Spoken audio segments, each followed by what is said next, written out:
Hi there, Walter Rauschenbusch, Christianity, the Social Crisis, page 226. He has been discussing the stealing of the land from the people and where this is going to lead American civilization, following after what's already happened in Europe when he writes this in 1907. The most glaring evils of our land system are found in our cities. City land represents an opportunity to live and make a living. Its value is created by the community that throngs over and around it. The more wealthy and moral the neighborhood, the more valuable the land. The value of an empty city lot is wholly a social product. The value of an improved lot is partly a social and partly a personal product. Moreover, additional value is created by the pressure of want. The more numerous the people, the greater the need of a place on which to live and breathe. Space is as much a necessity of life as air and water. People may perish for the lack of it. Hence they will pay heavily for the use of it. Thus the community, both by its labors and by its needs, creates an increasing value for city land. But our laws give this social product away to individuals. This encourages speculation in land. Men buy up land with the hope that its value will increase without their labor. If their forecast proves false, they suffer impoverishment or bankruptcy. If it proves correct, they have an unearned gain, like a shrewd card player. In either case, the process is demoralizing for the speculator. It is far worse for the people. The naturally high price of city land is further enhanced by the artificial pressure of speculation. Around all our cities lies a ring of unused land held with the hope of a rise. The growing population either has to pay the price demanded, or crowd closer inside of the ring, or use its money and its precious time in traveling daily beyond the ring.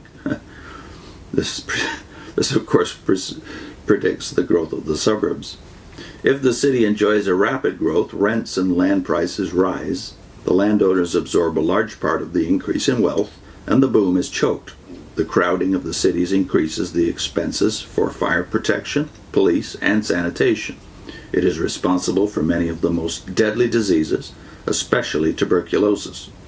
It is also responsible for the moral deterioration accompanying the tenement house and the street life of the cities. The ramifications of these demoralizing effects are almost endless. A boy dug a lot of angleworms and kept them in a small amount of earth in a tin can. After some days he returned to the neglected worms and found that most of them had died in their crowding. A few still lived, limp and discolored, and maggots infested the rotting mass.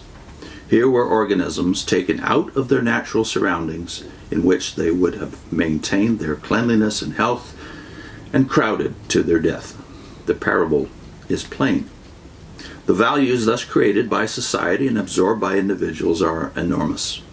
An eminent and very conservative economist estimates that the unearned increment in Berlin during the last 50 years certainly amounted to $500 million, or even $750 million. Rental values in London increased in 1871 to 1891 from £24 million to almost £40 million, and about £7,150,000 of this was unearned increase. The total of this for 20 years would be equal to the entire estimated wealth of Germany. Owing to the immense growth of our country and the still more immense growth of our cities, this process has gone on faster in the United States than anywhere else. Successful land speculation has formed the nucleus of very many of our large fortunes. Our cities are poor, unclean, always pressing against the limits of indebtedness and laying heavy burdens of taxation on the producing classes. At the same time, these enormous values pass to individuals who have only contributed a fractional part to their creation.